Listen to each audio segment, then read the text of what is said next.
Part of this is I need new we's. I don't have many people in my life who see things this way or a similar way. And so this is a call out for we's to create we goes. One of the first things I'm going to do when I start actually embodying my mania again is practicing random acts of kindness for 2-hour time chunks, approximately. I don't know if I covered this bit.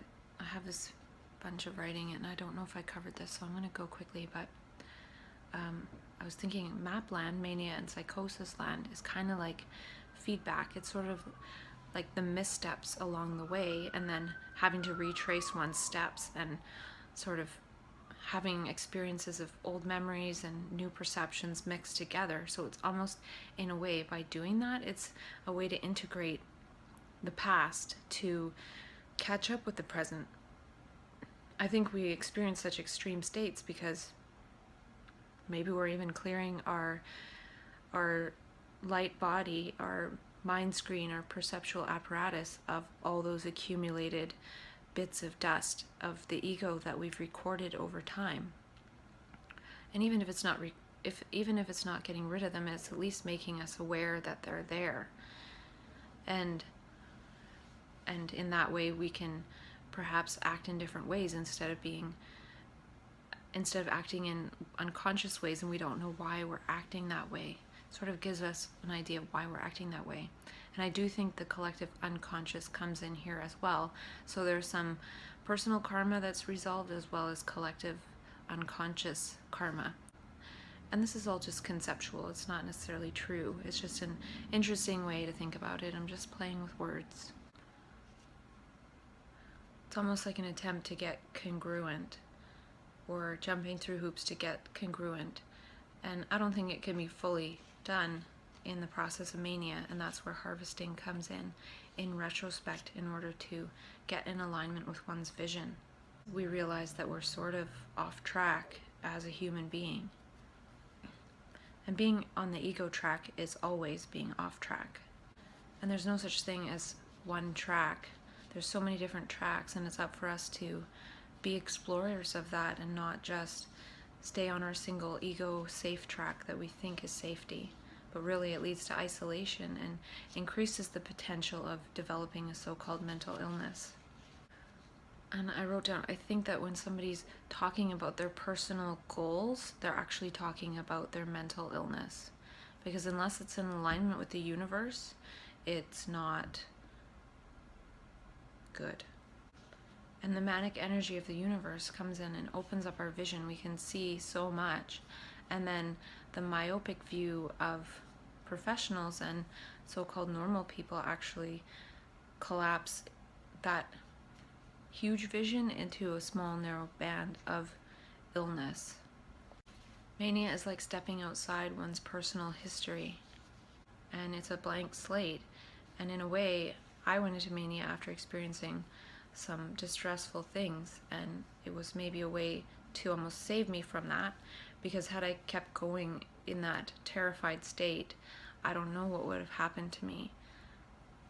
And I was thinking about how the trans-consciousness experience is sort of like having access to new perceptions, new insights, new memes, but also having access to one's ego, which is one's old way of relating, in order to relate to the collective society that's still out there. We do need both. And I take medication to, I think, maintain that dual awareness. In April, when I was in the psych ward, they tried to put me on a lot of seroquel, and I did not want that. And so I'm not on it. I'm just on a bit of lithium, and I'm able to still learn and live and have an enjoyable life. If I was on the other medication, I wouldn't feel like that, and I would feel pretty miserable. How do we design society for manic flow? I wrote down here, the thinker is the thought, and this is something that J Krishnamurti talks about a lot, and I never really got it until I heard somebody say the hearer is the speaker. So the one in the mind that's listening to the thought happening is the same as the thought. It's the same energy and process. So it's divided into speaker and listener, and it makes us feel like there's something actually happening there, but really it's one thing. So in that way, to replace the speaker, like a thought, the speaker, with a different speaker, a different thought, is the same thing. I think flow and mania is universal cognition, precognition, but it's actually the real cognition, as in the cognition of the prefrontal cortex is noise and blocks the cognition of the universe. Mania restores complexity. I wrote down the universe is childlike. I'm thinking the universe produces children, but what is it that produces adults? I don't think that was the universe's design. So it's no wonder that the universe can give us the experience of manic consciousness so we again remember what it's like to be a child, which is what it's like to be a human being. I feel like when we have a clear mind screen, inner light body interface, that actually repatterns the brain as well. It also repatterns the brain by seeing possibilities. I feel like when the mind screen is clear, there's a process of perception, understanding, action, all in one movement. There's no image on the mind screen, there's a sense of understanding and pattern recognition, and the action proceeds from that. And if we were operating from the state of PAU, we would unfold and create a different world. Our crappy food helps co-create our crappy world. And fasting helps to starve the ego, because food is mostly for pleasure.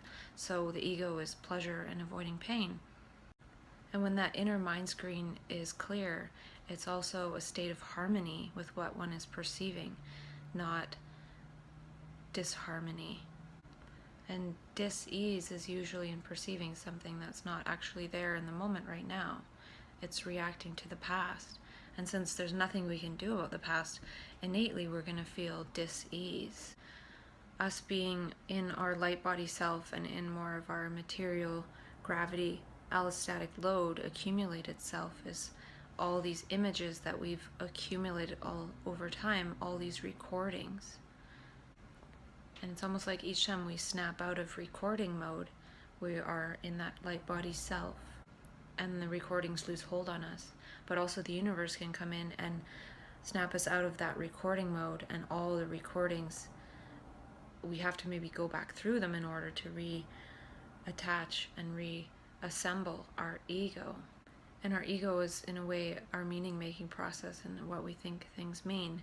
So on the way back to our ego, if we get the meaning that that means we're ill, we're going to incorporate that into our ego and then self-stigmatize and just make the whole thing worse. And I watched a TED talk on intermittent fasting, and they said, on the days you don't eat so much, you're more productive. I don't know if that's true. It seems like fasting decouples us from pleasure, and then it allows the body to sort of heal from the accumulated pleasure, pain, bipolar nature of vacillating between pleasurable images and avoiding painful images with the pleasurable images. I'm interested in world-centric human performance.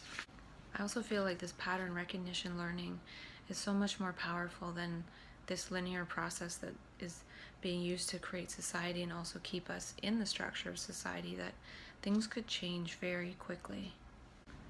I don't remember if I read this part either, but we practice ourselves out of being ourselves. We practice ourselves into a narrow ego tunnel. And that's why practicing one's mania is increasing the degrees of freedom. And I think I did talk about how mindfulness is sort of like being able to still exist in the chaos of society, and it has value in that a person is more calm and more centered, more balanced, and it changes the social fabric a little bit in that way. But I feel being a chief shit disturber and being really kind and silly and friendly would change the social fabric even more than a personal mindfulness practice of sitting there. And mania is a different software. It's the software of the universe and not the software that we've been given from the ego society. If the universe can do that to us, put us into that manic state, it could take us out with a blink of an eye. We're so worried about so many different things happening. The universe can take us out with a blink of an eye. And we don't understand that we are the universe and we're co-creating the energy that will create our own demise. I remember watching an Alan Watts video, and he was talking about a few little interesting fantasies he had about. One was about how something along the lines of eventually humanity will get to the point where they press the button and blow up the earth, and then what'll happen is little bits of DNA will be blown through the entire universe, and in that way whatever suitable planet is out there for life will start again and spring a new humanity eventually. And I thought that was funny because there's so much effort by humanity to go to outer space, and we very well may get to outer space, but not in the way that we think. The universe is trying to reorganize our brains. It's trying to activate the circuits that we used to have access to but lost. And so it's important to move in the way the universe wants us to move, because then we won't really notice when the energy comes. And also too, when the energy comes, we might become even more energetic and wonderful. And if we're already kind of that way anyway, the people that know us aren't going to notice that much of a difference. So they won't think, oh, something's wrong with this person. They'll think, oh, this is how I know this person to have evolved in the last couple of years. And it's just the next stage of however they're operating. So if we sit around and we don't practice, and then we go into that energy again, people are going to think, oh, they're ill.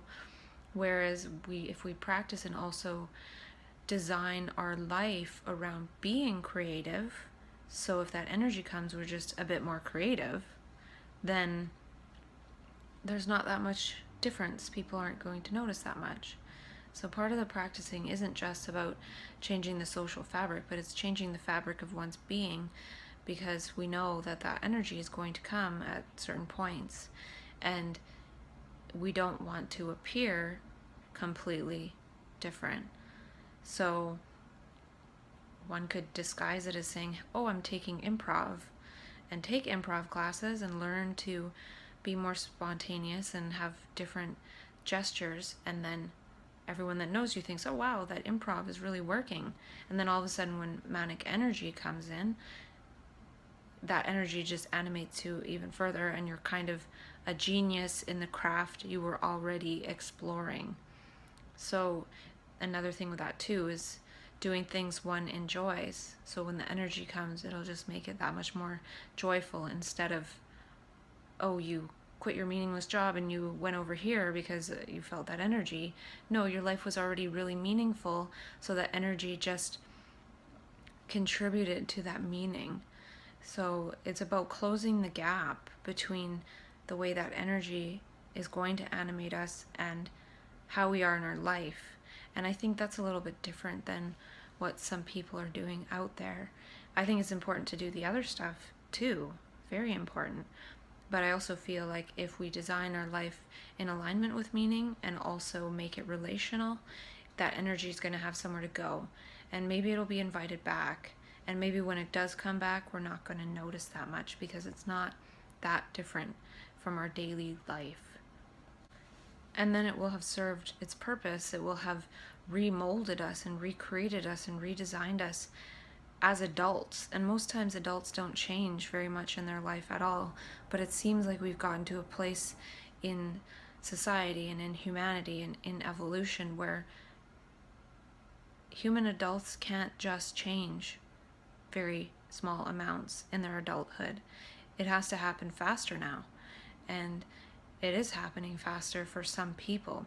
And the people that go into these states of consciousness are probably the people that need to take some of the responsibility for changing, and not changing into what society would tell us to change into, even though they try to say, oh, you can recover. It's important to change into that self that you changed into. Change back into it. It gave you a hint. It gave you the pattern. It's like having a pattern for sewing, but if you don't actually cut out the fabric, sew it together, you're not going to have the final product. And some of it's from the universe. So that vision is sort of a gift from the universe, and it's a gift re-gifting ourselves to ourselves and showing ourselves to ourselves our true self and what our potential is and how we've moved away from our potential. And it's not about us sitting there and thinking, oh, it's sad that now I feel depressed and all that. It's about, how do I live out the potential that the universe showed me. A lot of people have different spiritual beliefs and things, and maybe sit around and feel that spiritual belief. Well, we were given the spiritual belief as ourselves, for ourselves, and it was shown to us so clearly, not just some words on a page on a book to make us take in and then feel kind of a little bit better because we read something. We actually got to read ourselves as ourselves and be ourselves as ourselves and read the universe as it is. It's a beautiful place. It's a place where you probably never want to read a book again. And I think that's a big part of it, actually, because I used to read, and I read the book Power versus Force by Dr. David Hawkins, and it's a great book, and I love his work. He's one of my definite favorites on different things, and he researched consciousness and the evolution of consciousness, and he had a scale of consciousness from 0 to 1,000, and basically he said that most adults progress 5 points in their consciousness evolution in a lifetime. And on a 1,000-point scale, that's not very much. And so I feel like this manic consciousness energy comes in and it makes us advance practically to the end, practically to enlightenment. Like we feel like we're there, but it's not earned in a way. And Ken Wilber talks about this. He talks about how stages are earned and states are not earned, and they're temporary. So I could go into a certain state by taking a certain drug, but it's going to wear off. Now, what is the equivalent of how I have to be in thought, feeling, action, gesture, relational, mind, life, to actually create that shift in consciousness that would create the epigenetic changes that would give me that state as an earned stage? So I feel that manic consciousness gives us those states. It gives us the state of mania, of practically enlightenment, of everything in between. And then when we fall down to the lowest. We fall down, which his lowest on the scale is shame. And I'm sure we've all experienced that. We've experienced personal shame, or shame of being a human. And I've experienced that for sure. And it's difficult to stay alive when that happens. So just as we haven't necessarily earned the state or the stage of enlightenment, we haven't really earned the stage of shame. So we don't stay there permanently. It's a state of shame, and it does pass. And I know he goes from the shame to guilt to anger and different, and I've definitely gone back up. And it's interesting how changing the states of consciousness in the lower levels is painful, because it's like going from one painful thing to another, but it's definitely showing the entire spectrum. So in that way, I realized as a human being I have access to the entire spectrum, and depending on where on the spectrum of consciousness I am, that's going to be kind of where I manifest my behaviors. So, but my point with that, if you want to look more into Power versus Force, it's a great book. my point with that is basically that mania makes us go up to the highest consciousness and then back to the lowest, and then when we bounce back up again, if we do, I think oftentimes we've gained more than 5 points in consciousness on the evolutionary consciousness scale. And in mania, we learn a new language. We learn to read the universe, and we learn to create new language and new ways of communicating, but they're not always received very well.